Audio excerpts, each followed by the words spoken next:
it could be very interacting and result producing. Thank you very much. Thank you very much, Adu Amara there. To discuss our topic today, we'll be asking the following questions. Question one, what is the history of Ivorian political crisis? We'll also be looking at what next for Ivory Coast after the acquittal and return of Laurent Gbagbo. We'll also be looking at what is at stake in Mali after the attempt to assassinate interim president Assimi Goïta. And finally, should France be held responsible for the political crisis in Ivory Coast and Mali? So these are some of the questions we'll be looking at. Before we take our first question, I would like to hear from my co-host here some of the trending issues around Africa and developing stories around the continent. Edward, what do you have for us? Thank you very much once more. You know, Africa is an interesting continent. We have been, throughout the week, there are interesting stories emanating out of the continent. It is from the length and breadth of the continent that we get our most important stories. Okay, some of the many interesting stories in the weekend is the Kenya and UK strike deal to strike a deal to deal with Al-Shabaab. Then we'll have France uphold Equatorial Guinea vice president conviction. The Malawi president Lazarus Chikara defend taking his family to an international summit in the UK. Then inhumane treatment of South African looters condemned.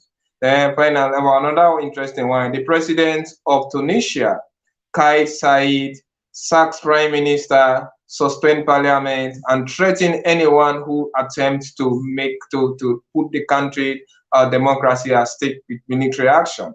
And finally, we have Tanzanian president Suluhu get a job. Now to dive in these stories briefly, Kenya and UK strike a military deal. The UK and Kenya has actually strike a military deal to ensure that they counteract against the Al-Shabaab military or Islamic group that is operating in the sub-region.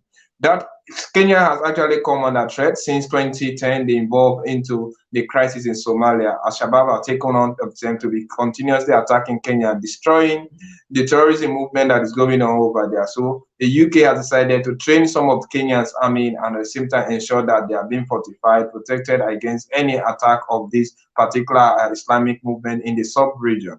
At the same time, the military of UK that is actually based in Kenya are facing a court action for a kind of wildfire or kind of habitat that is set on fire where they take care of animals.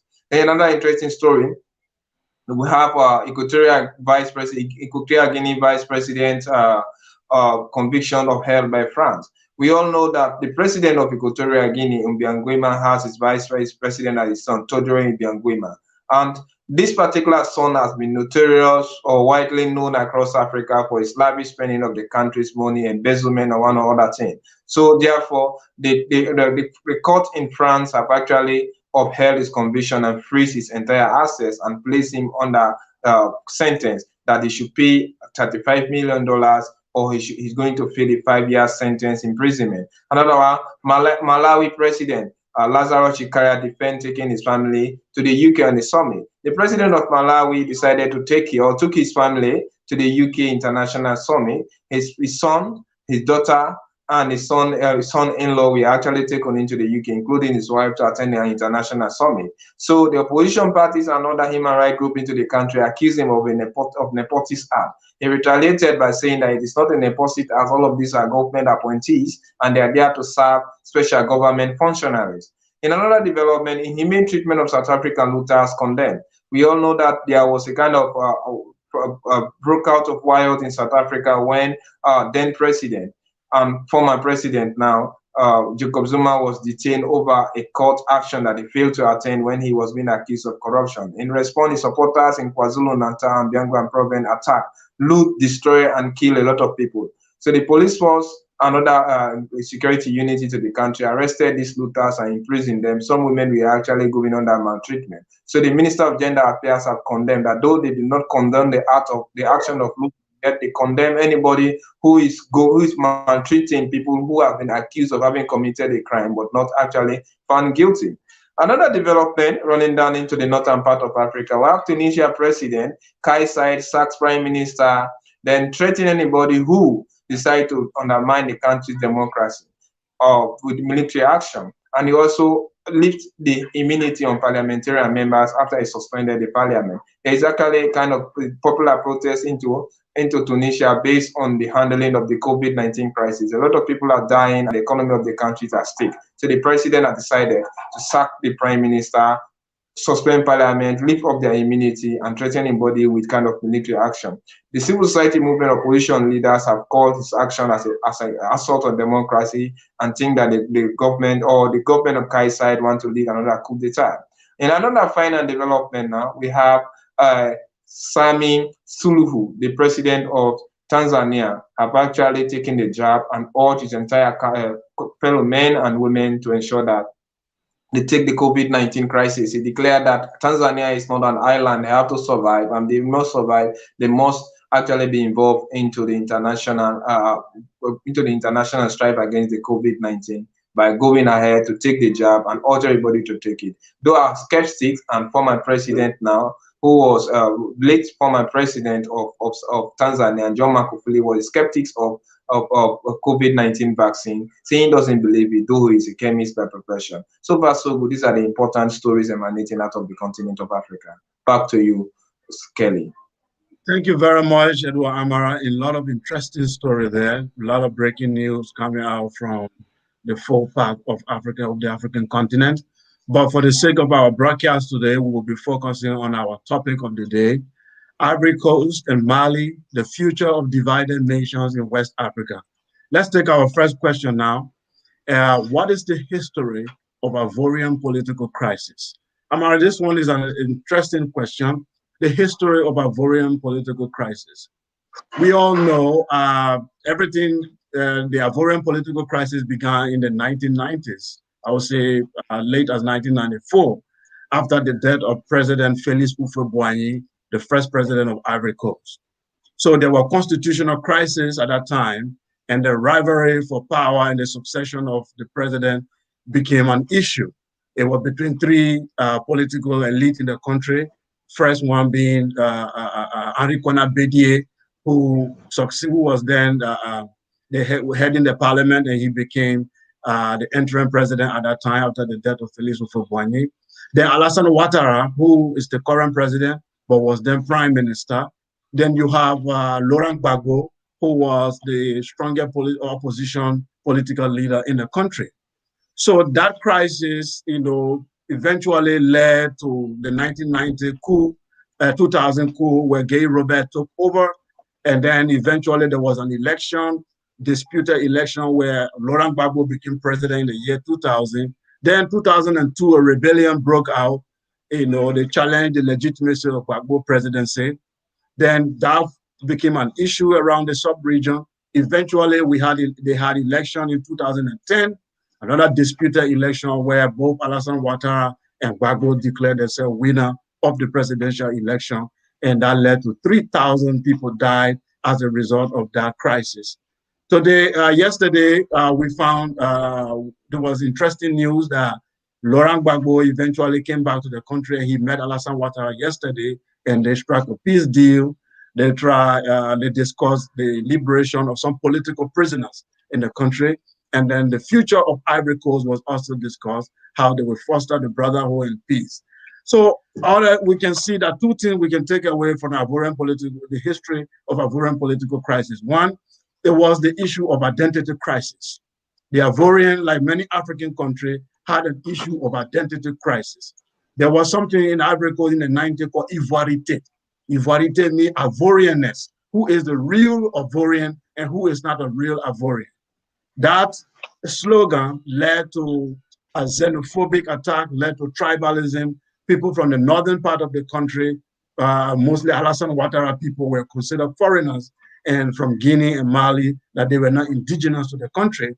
And then they also decided to create a rebellion to be able to take their place in the country.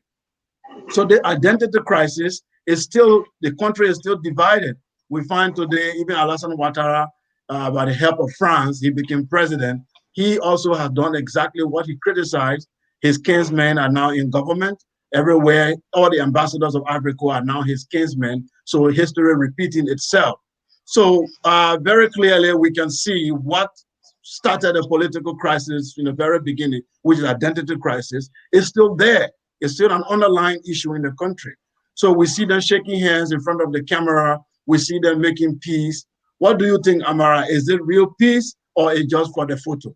Like I was saying in Liberia, they just post them for the photo. Oh, thank you very much. I think the issue of Ivory Coast crisis is a very deep-rooted one, and the coming together of big figures of the political taekwondo bonds into Ivory Coast, like Laurent Gbagbo, Alassane Ouattara, is a clear indication that the country is on the brink of making peace.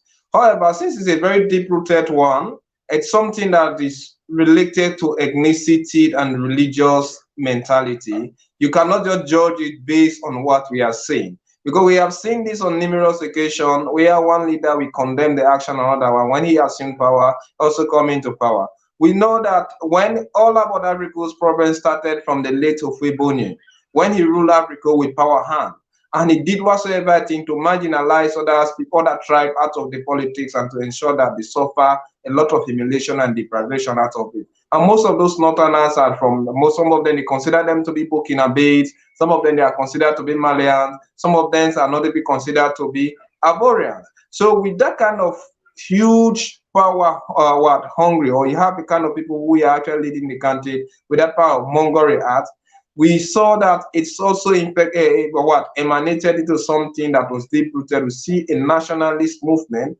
led by people like Gbagbo, who has that kind of xenophobic mentality, depriving the like of Alassane Ouattara or others who they think that have one or two-way connection with Burkina Faso, because one of Alassane Ouattara's parents is from actually Burkina Faso. And they instituted a constitution that deprived Alassane Ouattara from involving into politics. Like they're saying that you have to be in Ivory Coast, in Ivory Coast for 5 good years before you contest election. And 2 of your parents must emanate, if not come from, Ivory Coast. If one of your parents is coming from Ivory Coast, constitutionally you are deprived. We saw what happened. 3,000 of people we are actually killed. They lost their life. We saw destruction starting from the south, going into the north. We saw the president of Ivory Coast, Laurent Gbagbo, is arrested. Guillaume Sula and others were being prosecuted. We saw Simon Gbagbo arrested. Later on, she was in prison, sentenced to 20 years in prison. She released on a kind of presidential pardon.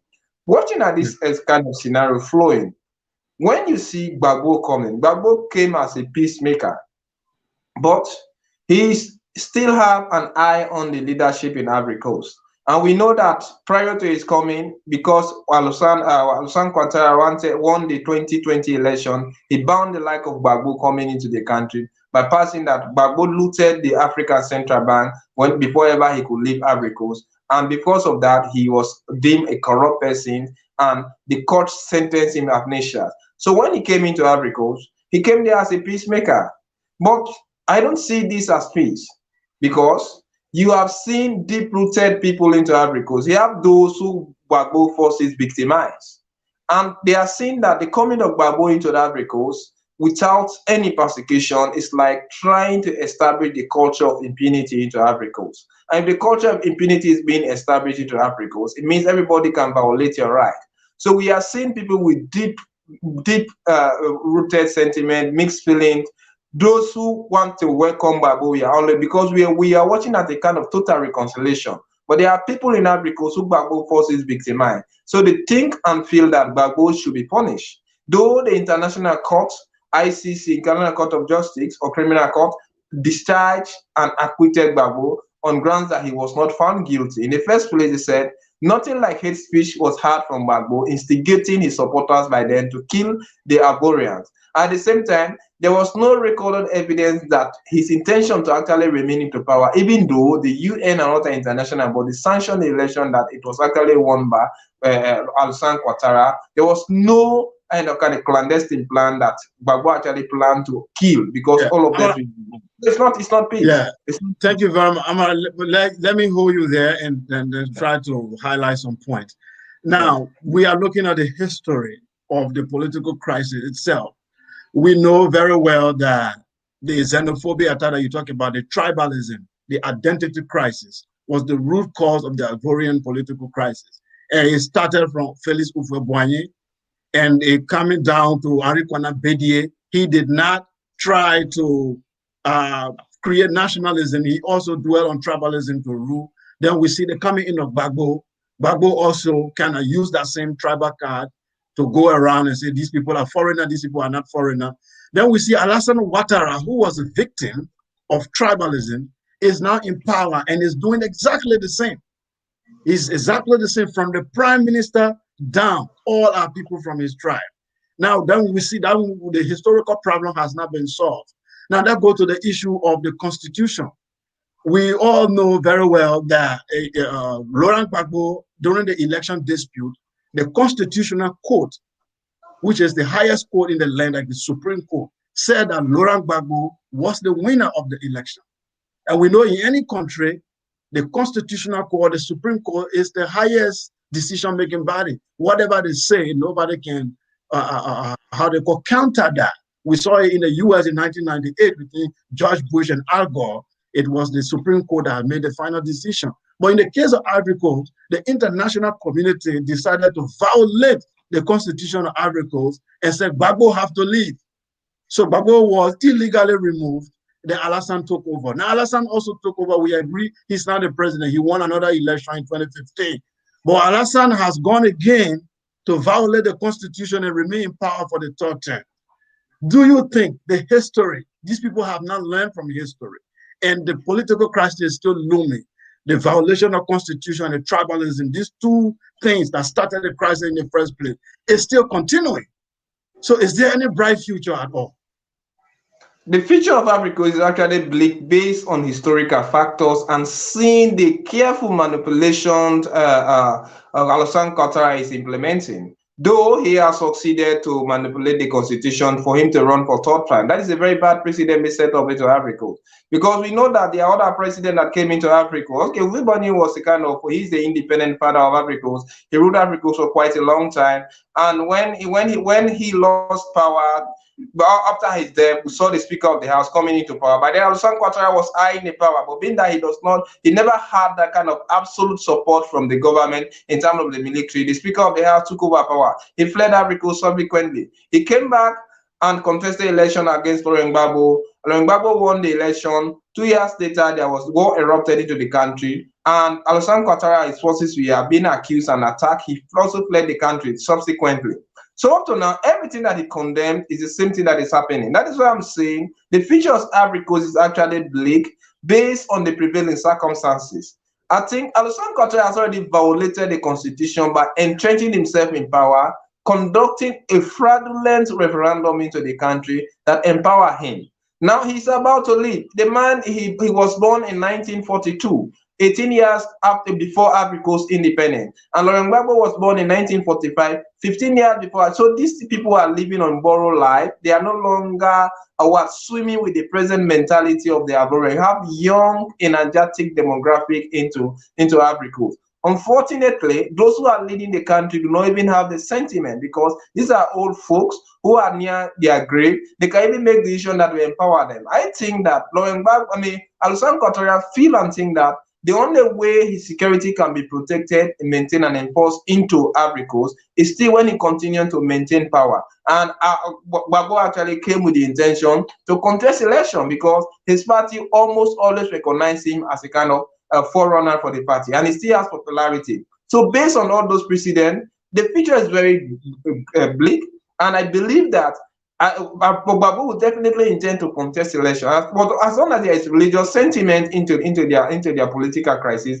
there is ethnicity sentiment. So I'm seeing a very bleak picture, because look at Ouattara. He's been accused of only promoting the Douala tribe that he emanated from in the northern part of Ivory Coast. He's actually an economist, Ouattara, promoting infrastructure into Ivory Coast, their economy is now developed up to 70% based on current standard. But they are accusing of most of those things being done into the north and using a family member. So he's leading a kind of nepotist government. So any other country that may, or any other president that may assume power, will definitely do a political vendetta. And most of those who are well placed in the Ivory Coast government are actually from the north, related to Ouattara's tribe. So anybody who may come into power and decide to change the system, expect crisis to erupt. Thank you very much, Amara. Let's take our second question very quickly. And the second question here is, what is at stake in Mali after attempt to assassinate interim President Assimi Goïta. You know, another important issue here, Amara, the case of Mali. Mali, we know, since Modibo Keïta, Mali has not known peace. There's been one coup d'etat or the other. We have now the Tuareg in the north, the terrorist group, who are trying to create their own Islamic Republic. And Mali is on a crossroad. And we all know that when Mali is destabilized, then West Africa is in trouble. I mean, the terrorists are going to be parading themselves around West Africa, and all those states there will be affected. We already know Burkina Faso is already being affected. So number one, we've seen recently, we've seen the strong man Assimi Goïta, who deposed the last president and then established himself as the interim president, trying to bring the nation back together, trying to broker peace, and trying to bring back Mali on the front page. But recently, we've seen that there's an assassination attempt. And we also hear from analysts that France is not in support of the coup that he did, because they were supporting the interim president, who was a civilian, who was there, the former interim president. They were supporting him. They didn't want military because Malian military are not, they are not kind of in support of the Francophone ideology of France being in control of Francophone countries. So it's an independent army that is having a little bit of Pan-African flavor. So the French are very skeptical about Malian army. So with the assassination attempt, is it an indication to us that Mali, France is having something to do in Mali, and they're actually going to undermine this interim president? And the Malian crisis also, is it an indication that this crisis is going to go deeper than we expect, and is going to take longer than we expect? Because many people thought after the last president left, we'll go for election in a few months, and then after the election, we'll have a new president. But it seems the situation in Mali is deteriorating, and the situation in Mali is having a very negative effect all over West Africa. We've seen the terrorists are now crossing border, attacking Burkina Faso, attacking neighboring country. Chad is already not safe. So it's a critical question here. What is happening in Mali? Thank you very much. I think everything is at stake in Mali. Mali crisis started somewhere around 2012 when then president was overthrown. Amadou Toumani Touré was overthrown by the same military guys. And we have seen also subsequently into 2018, when another president, or was it 2021, another president was overthrown, who is IBK, Abubakar Keita, Ibrahim Abubakar Keita, popularly known as IBK. And it was just unfortunate that we see Colonel Goïta dangling in public after he established a coup into another coup. I think the military is actually used with the power in Mali. They have actually been at the corridor of Mali's power. And no civilian government can constructively and independently lead Mali without having the military support, because the country is at war with Islamic militants in the north, and they're also fighting the tribal rebels. We have IC and other people declaring themselves to be into Mali. So any president who comes into Mali, you must have the military backing. And the military does not back you, it means your life is at stake. You can either be overthrown, killed, as has happened on numerous occasions. Most presidents have never survived their full time into office. You can easily be overthrown, like what happened into the case of IBK. So it's a clear indication that Mali has not lived up to expectation. And you cannot, because West Africa, like Mali, has a very poor economic status. Most of the 20 million population, most of them are farmers, some of them are involved into trading. And the economy is not so strong. You have a kind of set of people into the northern Timbuktu region, where you have those tribal rebels establishing themselves. The government does not have total control by it. France, which are own hypocrisy, is actually in Mali. They have the military power, they have the technical know-how to actually bring an end to this particular terrorist movement. But as long as they are not sympathizing with the current leadership into Mali, you may see things going the wrong way. And an attack like that on a president in a public arena, where everybody thought that Mr. President would have been protected, according to claim articles, news, and whatever thing that was published, that a man attacked, nobody knew the background of that man. Subsequently, he died. He might have been killed, by the chief syndicate because it was a well orchestrated act to actually assassinate the president in cold blood right before his armies. Unfortunately, the man never succeeded in doing so, though he was being stabbed. At the end of the day, said the man is safe. But I mean, the president is safe, Gyotta was safe, but the assassin lost his life. So if that assassin lost his life, nobody knew who actually did that. There's a possibility that he has a mole within the army, whosoever that may have orchestrated that thing. So Mali is still in a state of anarchy. There's tumult into Mali. There's political volatile. Because Gyotta organized a coup within a coup is a clear indication that he does not have absolute support within the army. Since they took over, because it was the popular M5 movement that ousted Abubakar Keita out of power. And the opposition religious leaders are even former tycoons of IBK who once served in under his capacity. We are those that organized that popular demonstration against him, violating the COVID-19 rule. The man was taken out of power. But everybody was thinking that the opposition would have been allowed to lead the country. Unfortunately, the military came in, having knowing that Mali is at war with Islamic militants. IC, Daesh, and other people have declared themselves to the country. So they think that the best leadership of Mali should be a military. They asked the president, and with VP being a military person who has wielded the entire power of Mali. He's also launched a coup into a coup. Now we are seeing Gyotta leading. So Mali is actually at stake. IBK being attacked, he's the first citizen of Mali. I mean, Gyotta being attacked, he's the first citizen of Mali, being stabbed in a public arena on a religious day when we know that most of Malians, or 98% of Malians are actually Muslim. Under such attack, trust me, everything in at stake, the countries can even go into another war that we may not expect. And yeah, you know, not control over the leadership into Mali. Everybody's eyeing that power. The opposition is eyeing the power, and there is another popular sheikh into Mali who normally leads opposition against substantive government, and he's not actually in sympathy with this particular military government. And the military, most of those military guys are actually worried about themselves because they know that they do not have popular support from their colleagues. So with that harmony in comradeship, there is possible space for anarchy situation to be organized into Mali. Absolutely, absolutely. I agree with you here because the issue of Mali is very volatile because it has some religious undertone, religious element within it. You have the religion, the Islamic insurgents in the north. Then even within the country, the political elite, they are divided. You have those who are the moderate, who are aligning themselves with France, who are trying to see themselves as the Francophone elite. They are in the background trying to make things unstable. Then you have those who are sympathizers of the Islamic insurgent. You know, like this sheikh that you mentioned right now, that led the M5 revolution. You know, he doesn't support the terrorists, but he's a sympathizer because he is saying that they should have a dialogue with them.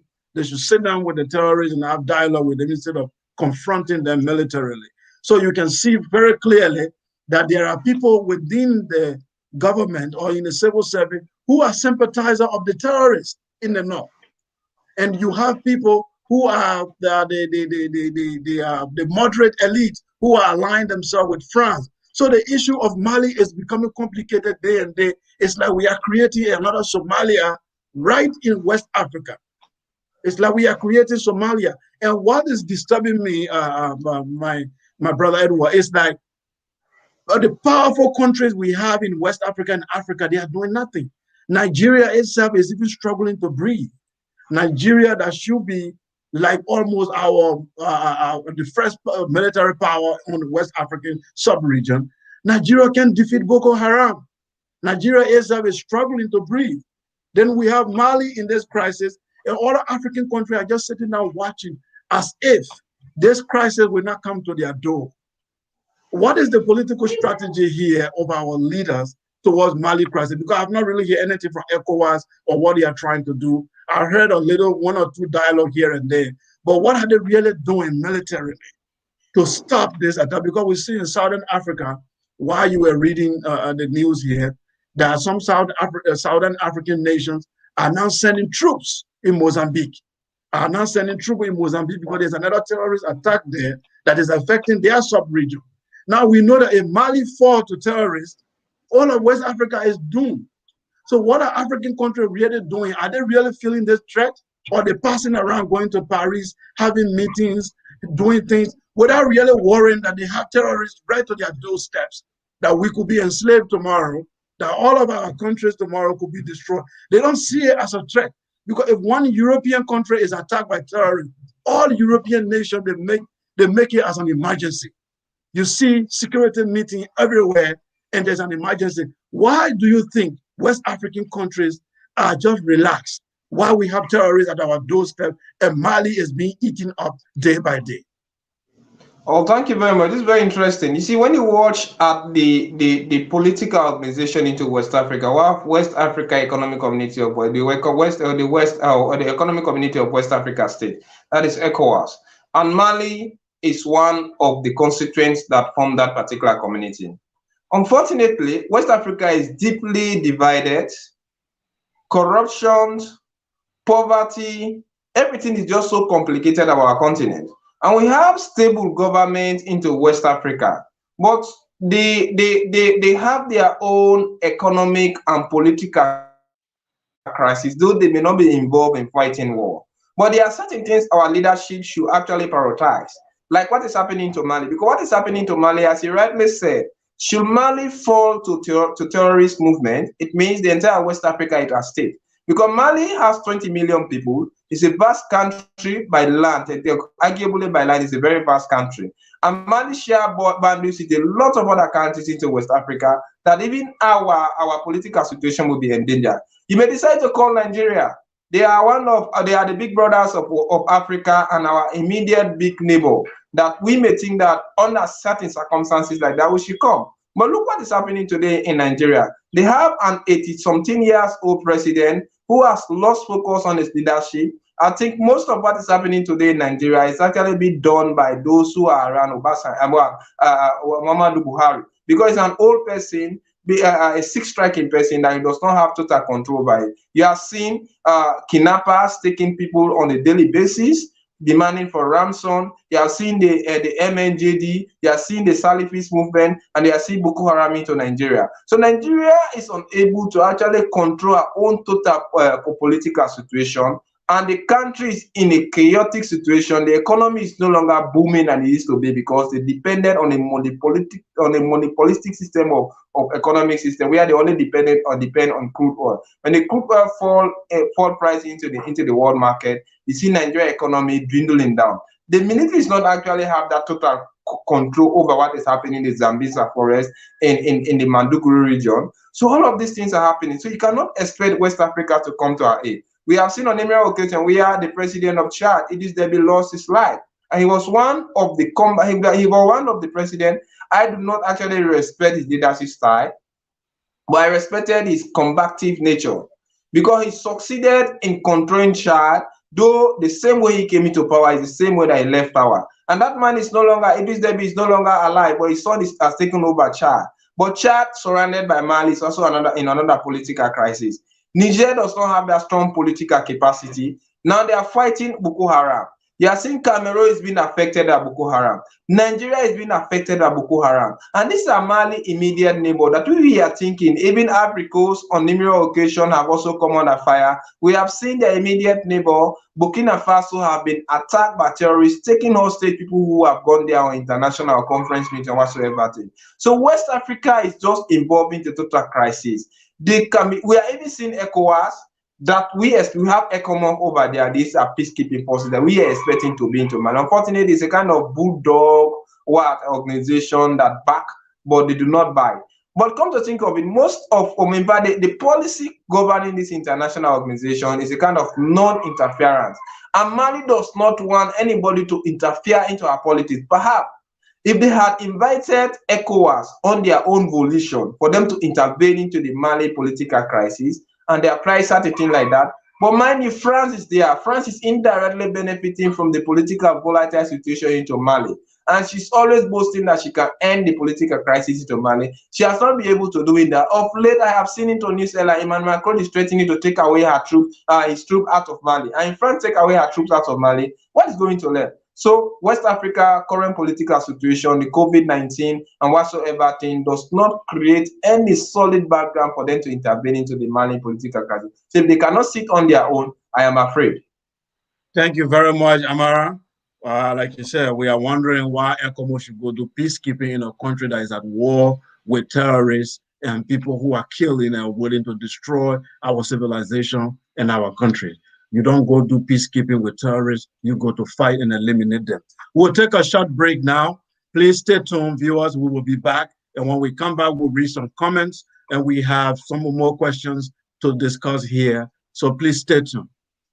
At Focus on Liberia, we discuss everything Liberia, from education to politics, arts and culture, entertainment, agriculture, history, religion, family, and technology.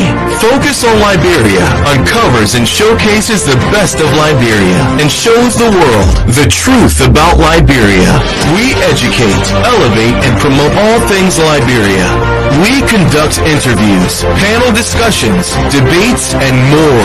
Tune in to Focus on Liberia on Facebook and YouTube and be a part of the stories that make up the news. This is Focus on Liberia, and I am Dennis Jah. Thank you for watching Focus on Liberia. This is Roundtable Africa. I am Sekou Kela, your host, and with me is Edward Amara, my co-host, and we are discussing the topic Ivory Coast and Mali, the future of divided nations in West Africa. Before we continue, we would like to read a few comments from our viewers, and their participation is very important to us. Here we have Kamara Kamon. He said, very interesting topic to be discussed. Yes, it's an interesting topic indeed. We have Focus on Liberia also is discussing with us. Join us this and every Wednesday at 1 p.m. Eastern Time, Roundtable Africa. Yes, always join us. Roundtable Africa is always here for you to give you the best. Christopher Wote Tobasi said, what about Ouattara forces too? Yes, Ouattara is not innocent, and we've said it over and over here that he's also responsible for the Ivorian political crisis. Christopher also said, how about the current president of Ivory Coast? Yes, Alassane Ouattara is not innocent, and we will come to it. We will discuss some other question, and we've always said he's not innocent at all. Theodore said, to describe Gbagbo as a peacemaker is laughable description. Gbagbo could have avoided his fate for going to prison.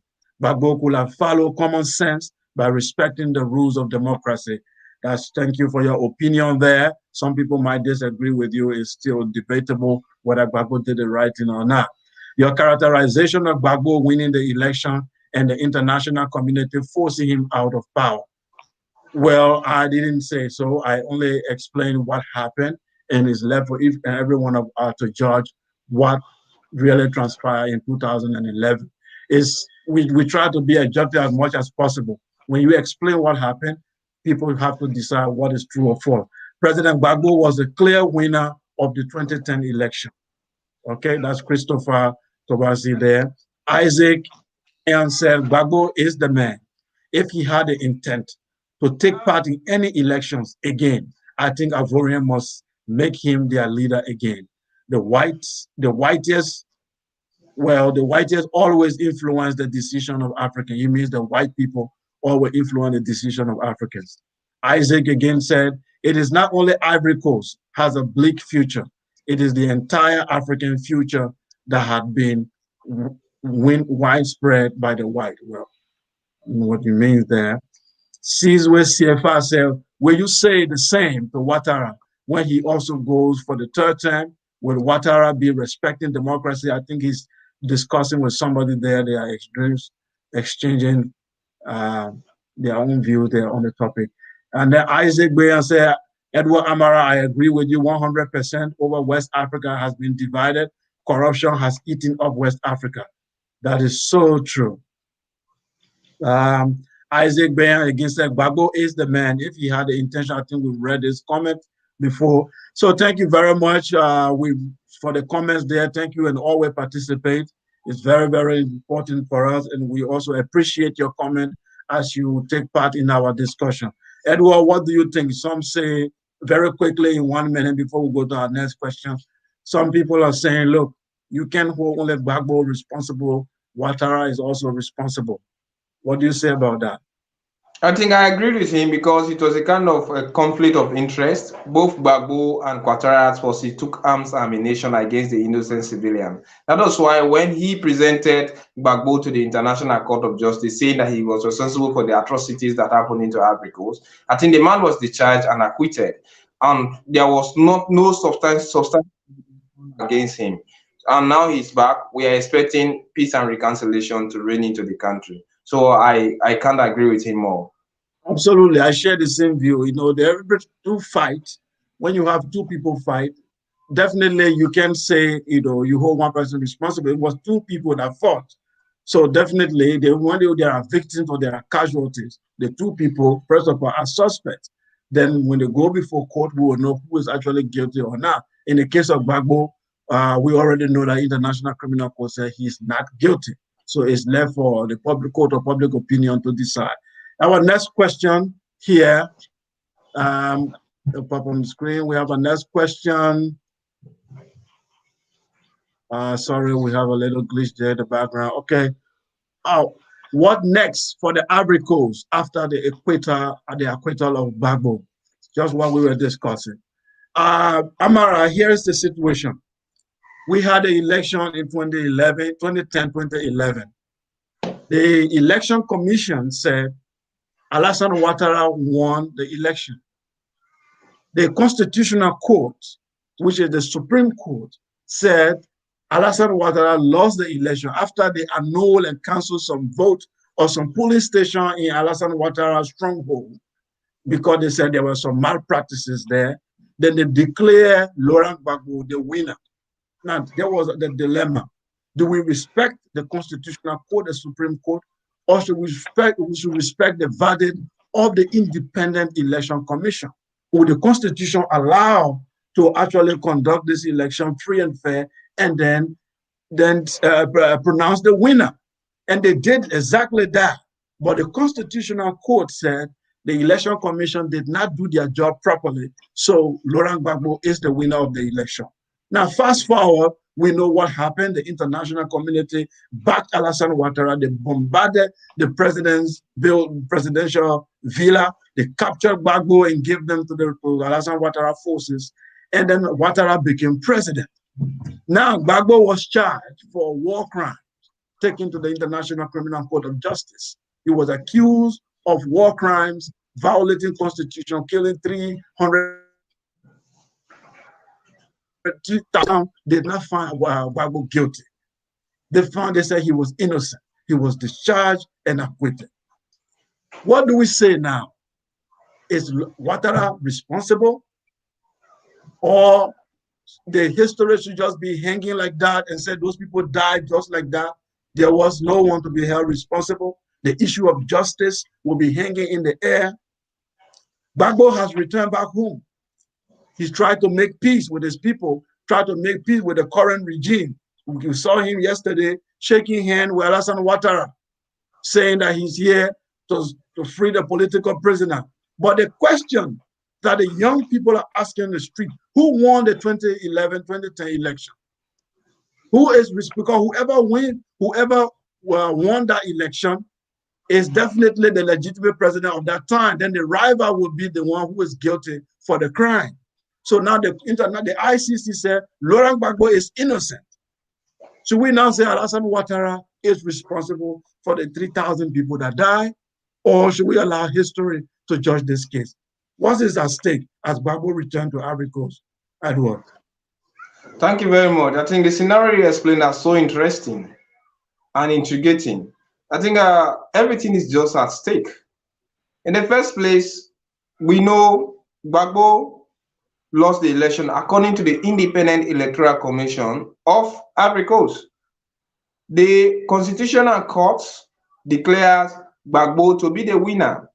And under legal terms, when the Independent Electoral Commissioner declares a person a winner, that issue must be, the result must be satisfied by the Constitutional Court.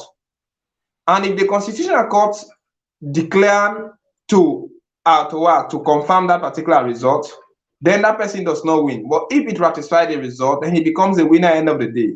In the case of Ouattara, the Constitutional Court says no. Gbagbo won the election while Ouattara lost. 54.1% and 51.4%. 51.1% for 0.4% for Gbagbo, while 54.1% for Ouattara. These are the election result that was declared both in favor or against.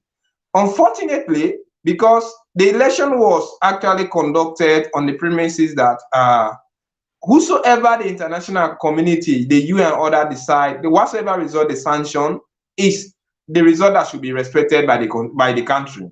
So interfering into Africa's independent political history by what? Imposing a precedent on them that the Constitutional Court does not accept. We have seen that in the US. When the US court certifies an election result, it happens. We have seen that what happened into Zambia, and we have seen it on other, even in Kenya it happened. The first election was conducted, or Uhuru decided that I'm the winner. The Constitutional Court says no. The true out of the case, another election was conducted, he won. We saw what happened into Zambia. Chikara against another president over there. The election was being conducted and he won. Unfortunately, that is not what happened into Ivory Coast. So what is at stake here? I think the lives of the people is definitely at stake, because when two elephants fight, the grass suffer. We have seen an ambitious, power-mongering Laurent Gbagbo landed himself into Ivory Coast. He came with the intonation of peace, but that does not mean that he does not want power. He actually wants power. Any attempt for you to deprive him of that power, war is going to be created. And we are seeing people who we are raped, tortured, some homes they are vandalized, property destroyed. There are people who have been made handicapped to the out of that particular war. So what they wanted was justice. But based on the finding of the International Court, we came to realize that both parties actually interfered or they did the atrocities in the Ivory Coast. So it will not be a justice done on a free and fair basis to just blame a single person. That was why Gbagbo was acquitted, and his wife subsequently acquitted, giving a presidential pardon. So everything is at stake because people are aggrieved party into Ivory Coast. Trust me, if Laurent Gbagbo were to transfer into the north, he will be attacked. So he can only stop being into the southern part of Ivory Coast, because that is where he has a strong base. That is where his supporters are. People into the north are seriously against the arrival of Laurent Gbagbo. That's why those who went to welcome him, we are Southerners. And those who failed to welcome him, we are Ouattara supporters. So there is that deep-rooted grievance into Ivory Coast, based on religious and ethnic sentiment, based on the grievances that happened into 2011. So should Gbagbo go into the north, he will be attacked. So everything is at stake. People are willing to attack. So let's assume that there is another election to be conducted in 2025, and Gbagbo is to be a candidate. If he has to be a candidate and he goes into the north to campaign, you will see them attacking him, coming out with the past experiences over there. So everything is at stake. I'm expecting a kind of leadership that will recognize its fault, coming together. They should not only do political reconciliation, but there should be religious and ethnic reconciliation into Africa. Perhaps they will have a kind of strong background to contest whatsoever thing they want to do. Yeah, my opinion on the issue is like, I think Gbagbo made a lot of mistakes. He definitely is not innocent. He made a lot of mistakes, how he controlled his political language in the country, his failure to reconcile the country when he took over in the year 2000, when the country was divided along ethnic line. He's not an enemy of Alassane Ouattara. In 1995, we saw he and Ouattara, they had a coalition called Front Republican. They made a coalition. At that time, they were friends against Bédié. So he knew Ouattara, Ouattara knew him. They were being the men in the struggle for a long time.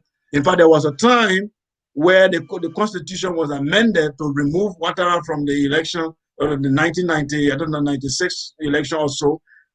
Gbagbo protested against that. He even refused to contest because Ouattara was not allowed to contest. So these people are being friends. But he failed to reunite the country when he took over.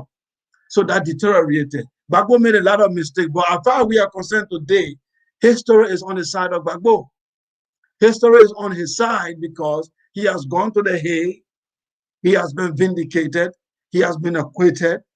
So you cannot hold him responsible again for that. As far as legality is concerned, he's innocent. You can talk about the moral aspect now, you can talk about other things, but as far as legal argument is concerned, Laurent Gbagbo has won. Laurent Gbagbo is innocent. Now, Alassane Ouattara, history is not on his side at this moment. Yes, he's the president.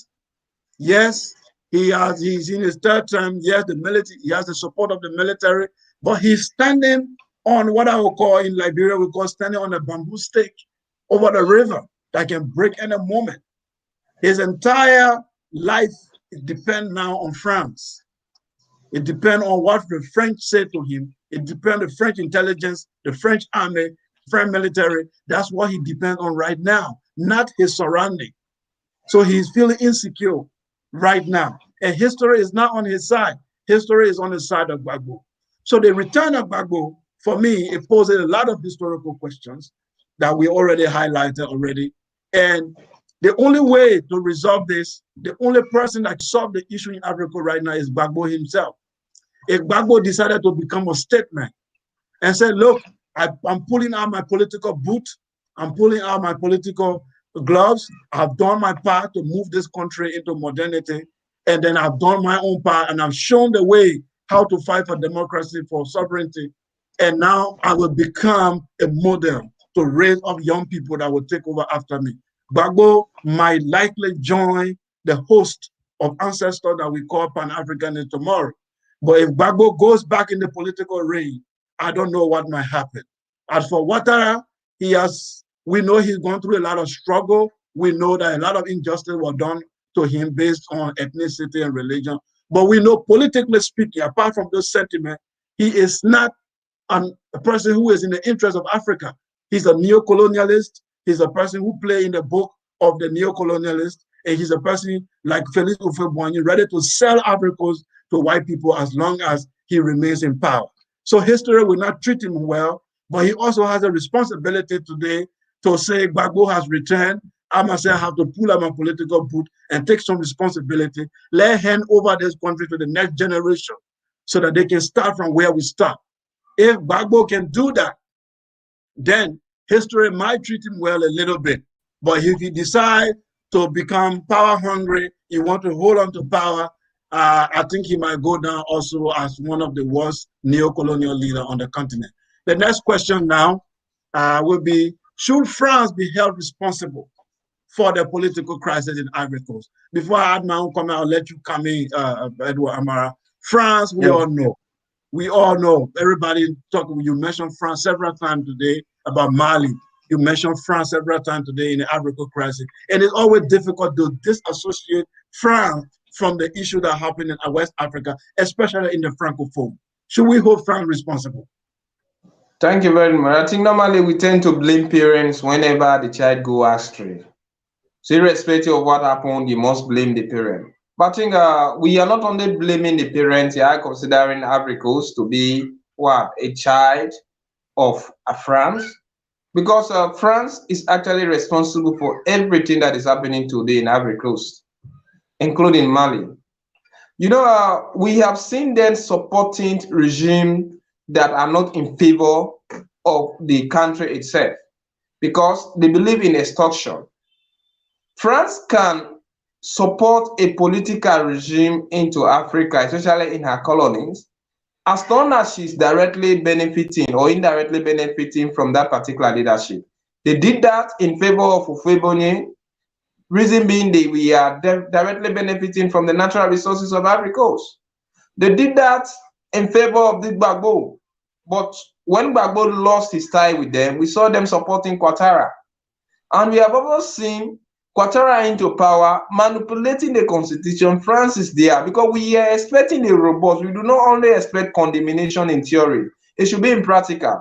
because they already know what is at stake in Ivory Coast. And they know that supporting a regime that is not in sympathy with the constitution and the people within that particular country are well aware of their right, and they wouldn't want to sit down blindly and allow you manipulate on them, because there are people who are well conscious, they know what they are doing, and they may go against such political sentiment. So France is responsible. France is creating the entire havoc because she has chosen to support, or she has chosen to support a kind of run political party, run political ideology because of in return. Because when you see, France is deeply involved, because even the economic sector, France is a very small country compared to most West African countries or most countries in Africa, and they depend on their process on these colonies for their survival. So they must impose a leadership into their colonies that will directly support their political ideology by allowing their money, their economy to be freely transferred into that country, feeding their hungry industries, and allowing them to be having economic right, trading right into those countries. So as long as they know there is a kind of political party or a kind of leader who is not in sympathy with them, they will go against it. So France is responsible for everything. They supported past regime, and they're also supporting what Ouattara. What do you think? America into the case of Ivory Coast, into the case of Liberia, by asking Charles Taylor to leave when he deemed necessary. We all knew that allowing Gbagbo to continue being to power would have created a chaotic situation. But we saw France involving into the conflict, and there were popular news into Ivory Coast when Gbagbo was being arrested. But that Gbagbo was actually arrested by the French forces and handed over to Ouattara forces. He was taken into the north to be put on a house arrest for 8 good months. And France was also accused of supporting Ouattara during the conflict in 2011. That was why Gbagbo forces end up attacking the French forces, and the French forces retaliated by arresting Gbagbo. That was the popular news. So all of these counter accusations is a clear indication that France is responsible for all the political anarchy into her colonies. The best way France could do is to conduct herself independently, objectively, without any favoritist act. Thank you very much. Thank you very much, Edouard. I agree with you there. You know, for me, when I look at the role of France in West Africa, I take it from the point of geopolitics and geostrategy. You know, Africans, most of the time when I listen to African intellectuals, some people we call our leaders, some we call our intellectuals, when they are talking, sometimes they don't make sense. You hear some of them say, Nicolas Sarkozy did not like Gbagbo, that's why he removed him. We hear them say Emmanuel Macron loved Ouattara, and they talk about love or friendship in politics, in geopolitics, as if this is a love affair or friendship affairs. You see, the Europeans do not have friends. They don't talk about love or friendship when they deal with politics and economics. They deal with geopolitics and geostrategy. The geopolitics and strategy of a nation is permanent. Or if any other presidents would change, leadership would change, but the geopolitics and strategy of a nation remains supreme. You don't just come and change it. The geopolitics of France, to explain what geopolitics and strategy is, let me just give you an example. You see animals in the forest, they defend their territories.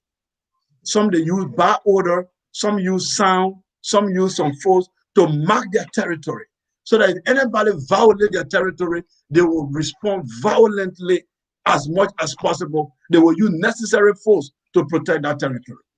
Human beings do that. We defend our territory by our tribal attitude. We defend our territory by nationalistic attitude. We defend our territory by defending our continent. Everything we do to defend our group is a geopolitical geostrategy. It's the same idea in politics. Now, in France, French believe that they are in charge of West Africa. And they are in charge of West Africa.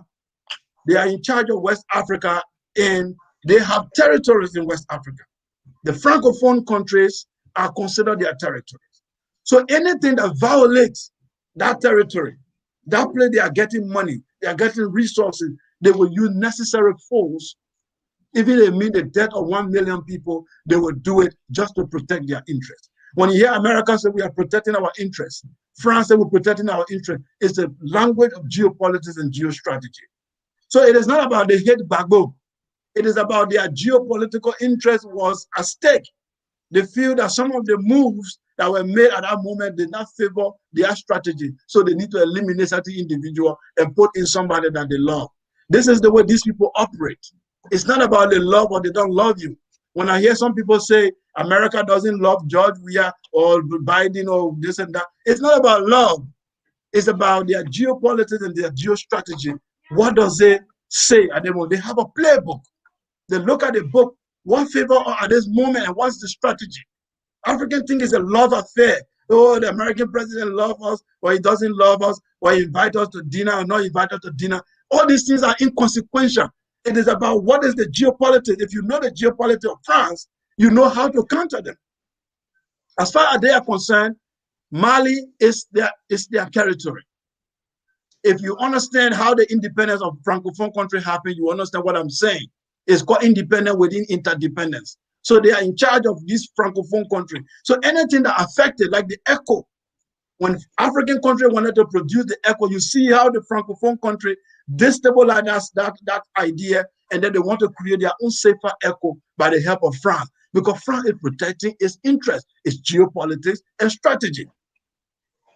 The military operation, let me tell you something again that most people are not aware of. How these people use metaphysical language, even when they're dealing with African, and we don't get it. The French army in Africa is called Operation Likon.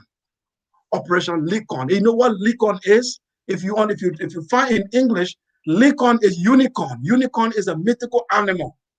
And this animal, it has on the forehead, it has a horn. According to the Greek myth, this animal is a dangerous animal that kills elephants. So it's a mythical animal with a horn. It's called unicorn, and the job of that animal is to kill elephant and do other things. It has other significance. Now, this unicorn is what they use to name the army that they put in Ivory Coast. That means the operation of that army in Ivory Coast is to destroy the elephant. And what is the elephant in Ivory Coast? Elephant is the symbol of Ivory Coast. Ivory Coast this is not a conspiracy theory. I'm telling you that this is a metaphysics these people use. They use symbolic languages that you don't grab. Ivory Coast is symbolized by an elephant. Even their national team is called elephant. We check their national flag, you see elephant. Elephant is the animal that represents Ivory Coast. Now the army they are sending to Ivory Coast is called unicorn. And unicorn is meant to destroy an elephant. They are telling you, we have come to dominate and destroy you for our interest. That's what they are telling you right there, and you are shaking their hand. And you don't get it. Every operation they send to Ivory Coast, it has a mythical name. The one they sent to Mali, Operation Barkhane, is an animal that operates in the desert. And it destroys every living thing in the desert. And Mali is in the desert. So they are telling Malians, we have come here to destroy you. But you don't get it because you don't understand the language they are using. So the geopolitics and strategy of France, if you don't get it, you think it's a love affair or they hate this president, they don't hate this president. They don't care about hate or love. They operate with their geopolitics and they have a playbook that they use. When they look at Liberia and see the current president there is a threat to them, you'll see their operation. When they see you not to be a threat, they just ignore you. When you affect their interest, you'll see them around you immediately.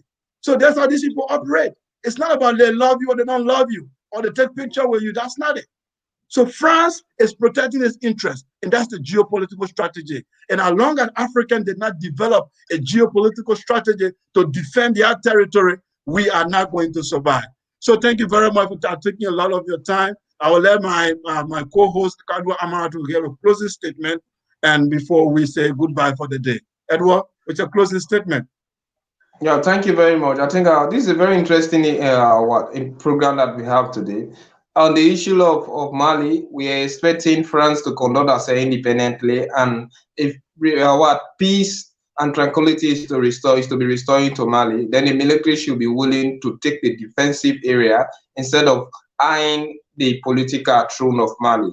And the Malians themselves should learn to speak with one voice. The political parties should be united, and because the military is not there to control them in time of political leadership. They're only there to maintain, protect, and defend Mali against any territorial attack, foreign aggression. But I think the political parties over there need to substantiate themselves. Coming to Ivory Coast, I think we need to have a kind of reconciliatory Ouattara and that of Laurent Gbagbo. We do not want to see, because both of them are out of, arguably they shouldn't be alive today based on Ivory Coast or lifetime expectancy. Based on West Africa, they shouldn't be alive today, but it is because of their corrupt nature that they have been allowed to be. So Ivory Coast should forget about political sentiment. And the only thing that we maintain Ivory Coast political stability now is when Ouattara's term in office expire, both of them should be withdrawn out of politics. I think they should serve as statement. So from there, we will see a 45, perhaps strong Ivory Coast who have the ideology to create a positive renaissance into their culture and their religious activities, because a positive renaissance cannot be created into their culture and religious activities. We are seeing a mistake repeating itself. The Northerners should see the Southerners as their brothers. Those in the East and South should all unite, because they are all part and parcel of Ivory Coast, and power should be equally shared, and everybody should have to say. And those who we have violated during the 10 years or over the past 10 years when Gbagbo refused to let power, should come together and accept like what happened into Ivory Coast. Let it be a kind of a gentleman agreement, equal deal. Everybody should forget. Thank you very much. Good night. Thank you very much, Amara. Thanks to our viewers. Join us again next week as we will be discussing Haiti, an important Black nation in North America. For today, we thank you very much, and we will part with this song, We Are All Liberians. We are Liberians.